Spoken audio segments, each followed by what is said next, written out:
Hello friends, welcome to Angel maths competition.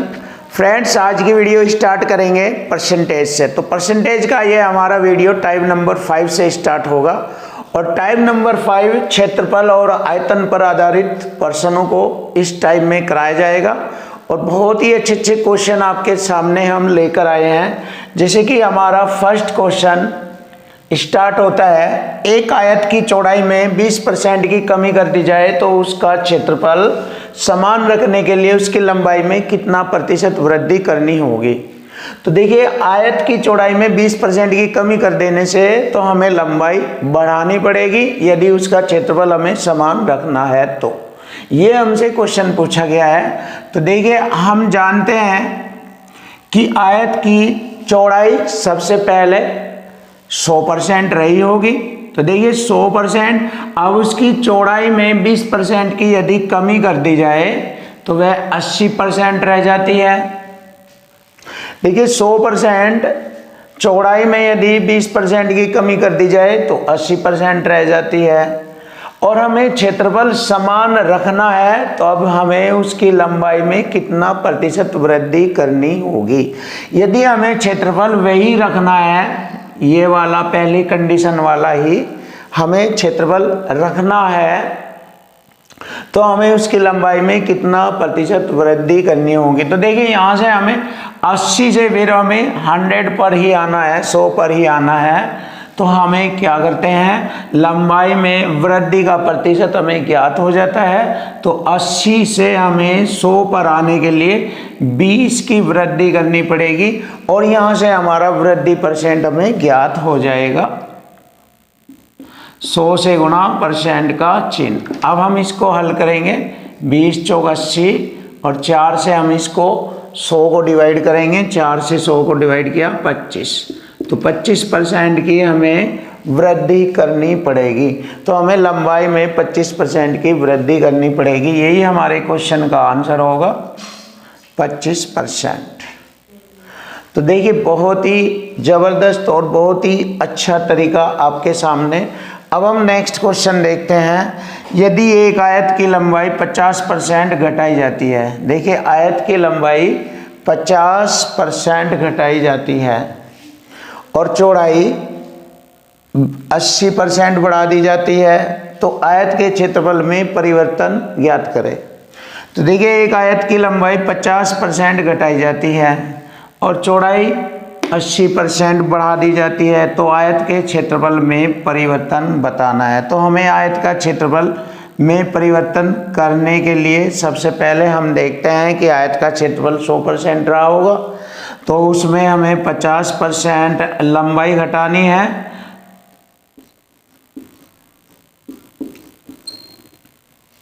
सौ में से 50 घटाकर लिखेंगे तो 50% रह जाएगी और चौड़ाई 80% बढ़ानी है तो 100 में जोड़कर लिखेंगे 180% हो जाएगी।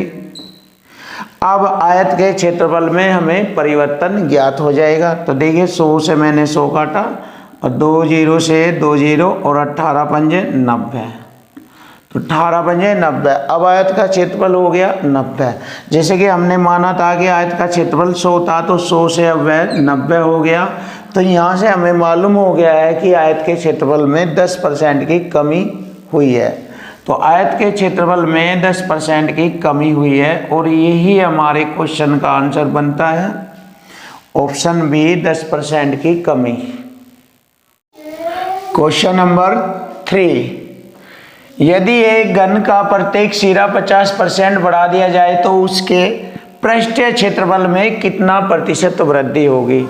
तो देखिए, घन का प्रत्येक सिरा, तो घन का प्रत्येक सिरा, हमारा घन होता है इस प्रकार से। तो देख सकते हैं,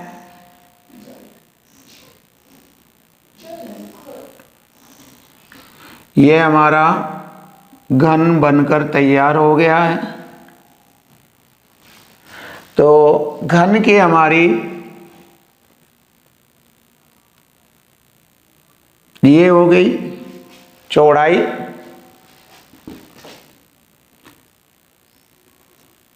और ये हो गई ऊंचाई और ये हो गई हमारी लंबाई।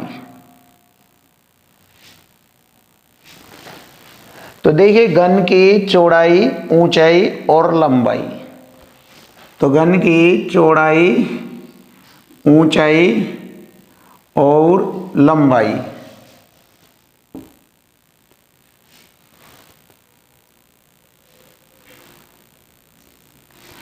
इस प्रकार से हम इसको जानते हैं। तो घन की लंबाई, चौड़ाई, ऊंचाई समान होती है, तीनों साइडें उसकी समान होती है। अब जैसे कि इसने क्वेश्चन में दिया है कि एक घन का प्रत्येक सिरा 50% बढ़ा दिया जाए, प्रत्येक सिरा, तो उसके क्षेत्रफल में कितना प्रतिशत वृद्धि होगी। तो क्षेत्रफल के लिए लंबाई और चौड़ाई वाले सिरे में हम 50% की वृद्धि करेंगे।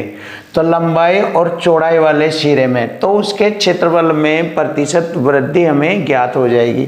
तो जैसे कि हमें मालूम है कि उसका क्षेत्रफल 100 था और अब हमने उसकी लंबाई में 50% की वृद्धि कर दी, तो 100 में जोड़कर लिखेंगे 150% का बटे 100, और चौड़ाई में भी हमने 50% की वृद्धि कर दी, तो 150 बटे 100। तो यहाँ से हमें मालूम हो जाएगा कि उसके क्षेत्रफल में कितना प्रतिशत वृद्धि हुई है। तो 100 से मैंने 100 पर को काटा और यहाँ पर 2 जीरो से मैंने इन 2 जीरो को काटा। अब 15 की हम यहाँ पर गुना करेंगे, 15 225, यानी 15 गुणा 15 225, तो 225 हो जाता है ये। अब हम जानते हैं कि हमारा क्षेत्रफल पहले 100 था, अब हो गया 225, तो कितना परसेंट वृद्धि हुई है 100 से बढ़कर 225, तो 125% की वृद्धि हुई है उसके क्षेत्रफल में। तो देखिए घन के क्षेत्रफल में 125% की वृद्धि हुई है और यही हमारे क्वेश्चन का आंसर है, 125%। ऑप्शन ए हमारे क्वेश्चन का आंसर बनेगा। अब हम नेक्स्ट क्वेश्चन भी बहुत ही अच्छी तरीके से हल करेंगे। देखिए एक घन की प्रत्येक भुजा को 10% बढ़ा दिया जाए तो घन का आयतन कितना परसेंट बढ़ेगा। यहाँ पर घन का आयतन पूछा है और जैसे कि घन के आयतन के लिए हम जानते हैं कि घन का आयतन होता है लंबाई गुणा चौड़ाई गुणा ऊंचाई। देखिए घन का आयतन होता है, घन का आयतन लंबाई गुणा चौड़ाई गुणा ऊंचाई। तो यानी कि घन की प्रत्येक भुजा में लंबाई में, चौड़ाई में और ऊंचाई में प्रतिशत वृद्धि कह रहा है कि 10% बढ़ा दिया जाए तो उसका आयतन भी बढ़ जाएगा। अब हम जानते हैं कि उसका आयतन 100% था।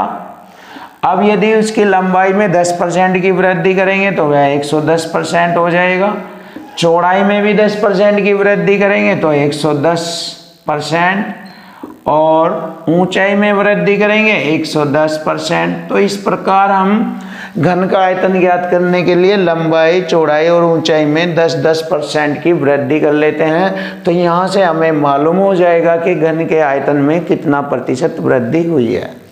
तो हम इसको हल करेंगे, 2 जीरो से 2 जीरो काटा और 2 जीरो से 2 जीरो और 1 जीरो से 1 जीरो। अब यहाँ से हम इसको हल करेंगे 11 गुणा 11 और गुणा 11, 11 11 11, 3 बार गुणा करेंगे तो 11 11 11 1331 होता है। देखो 11 गुणा 11 121, 121 की 11 में गुणा करेंगे 1331, तो 1331 और यहाँ पर बटे 10 लिखा है 10, तो 10 से हम इसको भाग करेंगे 1331 को, तो एक अंक छोड़कर दशमलव लगाएंगे 133.1। अब हमें यहाँ से मालूम हो गया है कि घन के आयतन में कितना प्रतिशत वृद्धि हुई है। हमारा घन का आयतन 100% था, 100 से बढ़कर यह हो गया 133.1, तो हम इसको लिख लेंगे 33.1% की वृद्धि हुई है। तो घन के आयतन में 33.1% की वृद्धि हुई है। ऑप्शन सी हमारे क्वेश्चन का आंसर है 33.1%।